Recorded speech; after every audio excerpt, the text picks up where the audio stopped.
Предлог законот за јавно обвинителство пред пратениците ќе се најде по завршувањето на претседателските избори и да се договорат власта и опозицијата околу нивните несогласувања за законот. Сепак, народните избраници за судбината на СЈО и реформскиот закон за јавно обвинителство ќе гласаат по 6 мај. Спикерот на собранието Талал Џафери вели дека нема намера да свика седница по 1 април, за да се гласа за расплеткување на јазолот за предлог законот. И да се договорат. Сега не можам да закажам таква седница, зашто досегашната пракса покажала дека пратениците на такви седници си тераат кампања. Тоа нема да им го допуштам. Нека контактираат овој период, нека се договорат и нека ги надминат разликите за СЈО. Нема проблем да закажам седница на 6 мај кога ќе бидат завршени претседателските избори. Сите политички актери се сложни дека законот за јавно обвинителство треба да се изгласа, но секоја партија има забелешки за сегашниот нацрт закон. По средбата на премиерот Зоран Заев со првиот човек на Алијанса на албанците за един села. Лидерот на Алијансата истакна дека според неговата партија, СЈО ја нема исполнета целта за која е формирано и дека тоа треба да продолжи со работа.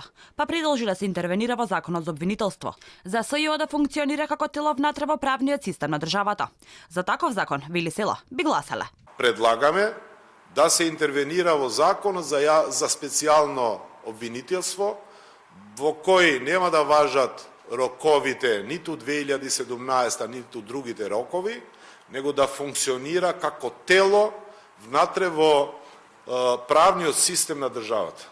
Заев имаше и средба со водачот на движењето Беса Билал Касами, кој изјави дека тие се за продолжување на мандатот на СЈО до завршување на сите случаи, но и така наречените бомби да се користат како докази, што е спротивно на она што е предвидено во сегашниот предлог закон. Специјалното јавно обвинителство треба да продолжи со нејзиниот целосен капацитет, вклучувајќи и користење понатаму и на прислушуваните разговори.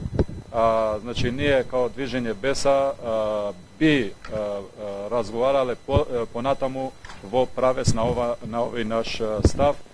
Се друго мислиме дека не е исправно решение. Во медиумите се огласи и од независната пратеничка група на ВМРО-ДПМН, кој вела дека СЈО треба да продолжи со работа, но и тие имаат забелешки за предлог законот. Имаме наши забелешки за законот и тие ќе ги доставиме кога ќе се отвори дебата. Исто така мислиме дека треба да има консензус околу ова прашање од сите политички субјекти. За предлог законот за јавното обвинителство се изјасни и шефот на делегацијата на Европската унија Жбогар, кој вели дека од огромна важност е СЈО да продолжи со гонењето на сторителите на криминал и тоа да го прави на професионален начин и независно. Денеска попладне продолжуваат средбите на работните групи на власта и опозицијата. Од ВМРО-ДПМН доставија 65 амандмани за подобрување на сегашниот предлог закон.